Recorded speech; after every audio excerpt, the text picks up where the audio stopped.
மத்தேயு 14ஆம் அதிகாரம்.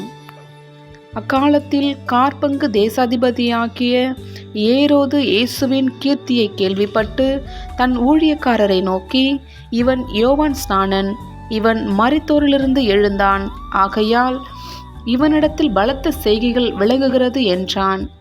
ஏரோது தன் சகோதரனாகிய பிலிப்புவின் மனைவி ஏரோதியாளின் நிமித்தம் யோவானை பிடித்து கட்டி காவலில் வைத்திருந்தான். ஏனெனில், நீர் அவளை வைத்துக் கொள்வது நியாயமல்லவென்று யோவான் அவனுக்கு சொல்லியிருந்தான். ஏரோது அவனை கொலை செய்ய மனதாயிருந்தும் ஜனங்கள் அவனை தீர்க்கதரிசி என்று எண்ணினபடியால் அவர்களுக்கு பயந்திருந்தான்.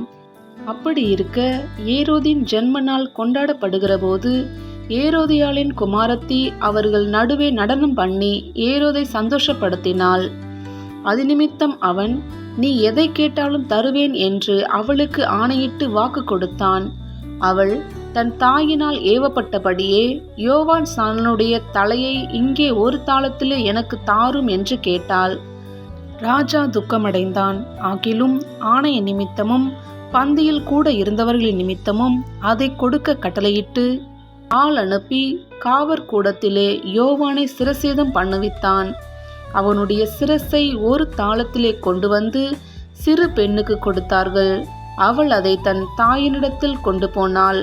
அவனுடைய சீஷர்கள் வந்து உடலை எடுத்து அடக்கம் பண்ணி பின்பு போய் அந்த சங்கதியை இயேசுவுக்கு அறிவித்தார்கள்.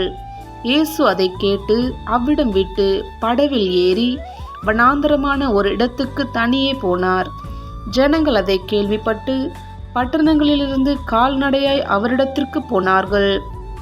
இயேசு வந்து திரளான ஜனங்களை கண்டு அவர்கள் மேல் மனதுருகி அவர்களில் வியாதியஸ்தர்களாய் இருந்தவர்களை சொஸ்தமாக்கினார். சாயங்காலமானபோது அவருடைய சீஷர்கள் அவரிடத்தில் வந்து, இது வனாந்தரமான இடம், நேரமும் ஆயிற்று. ஜனங்கள் கிராமங்களுக்கு போய் தங்களுக்கு போஜன பதார்த்தங்களை கொள்ளும்படி அவர்களை அனுப்பிவிட வேண்டும் என்றார்கள். இயேசு அவர்களை நோக்கி, அவர்கள் போக வேண்டுவதில்லை, நீங்களே அவர்களுக்கு போஜனம் கொடுங்கள் என்றார். அதற்கு அவர்கள், இங்கே எங்களிடத்தில் 5 அப்பமும் 2 மீன்களுமே அல்லாமல் வேறொன்றும் இல்லை என்றார்கள். அவைகளை என்னிடத்தில் கொண்டு வாருங்கள் என்றார். அப்பொழுது அவர் ஜனங்களை புல்லின் மேல் பந்தியிருக்க கட்டளையிட்டு அந்த 5 அப்பங்களையும் அந்த 2 மீன்களையும் எடுத்து வானத்தை அண்ணாந்து பார்த்து ஆசீர்வதித்து அப்பங்களை பிட்டு சீஷர்களிடத்தில் கொடுத்தார். சீஷர்கள் ஜனங்களுக்கு கொடுத்தார்கள்.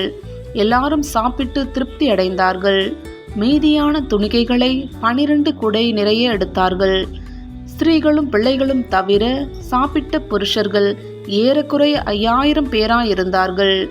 இயேசு ஜனங்களை அனுப்பிவிடுகையில் தம்முடைய சீஷர்கள் படவில் ஏறி தமக்கு முன்னே அக்கறைக்கு போகும்படி அவர்களை துரிதப்படுத்தினார். அவர் ஜனங்களை அனுப்பிவிட்ட பின்பு தனித்து ஜெபம் பண்ண ஒரு மலையின் மேல் ஏறி சாயங்காலமானபோது அங்கே தனிமையாயிருந்தார். அதற்குள்ளாக படகு நடுக்கடலிலே சேர்ந்து எதிர்காற்றாயிருந்தபடியால் அலைகளினால் அலைவுபட்டது. இரவின் 4ஆம் ஜாமத்திலே இயேசு கடலின் மேல் நடந்து அவர்களிடத்திற்கு வந்தார். அவர் கடலின் மேல் நடக்கிறதை சீஷர்கள் கண்டு கலக்கமடைந்து ஆவேசம் என்று சொல்லி பயத்தினால் அலறினார்கள். உடனே இயேசு அவர்களோடே பேசி, திடன் கொள்ளுங்கள், நான் தான், பயப்படாதிருங்கள் என்றார். பேதுரு அவரை நோக்கி, ஆண்டவரே, நீரேயானால் நான் ஜலத்தின் மேல் நடந்து உம்மிடத்தில் வர கட்டளையிடும் என்றார். அதற்கு அவர், வா என்றார். அப்பொழுது பேதுரு படவை விட்டிறங்கி இயேசுவினிடத்தில் போக ஜலத்தின் மேல் நடந்தான்.